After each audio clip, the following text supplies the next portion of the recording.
اللهم صل وسلم وبارك على سيدنا محمد وعلى اله وصحبه اجمعين. ازيكم حبايب قلبي، عاملين ايه؟ يا رب تكونوا بخير. انا هبه ودي قناتي وصفات من مطبخ هبه.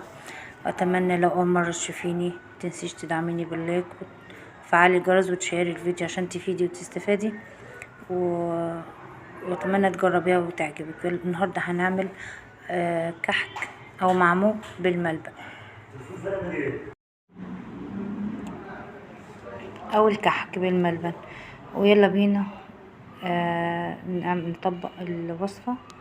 وما تنسيش تدعميني باللايك والشير، ولو عجبتك الوصفة اتمنى تجربيها وتقولي لي رأيك في التعليقات.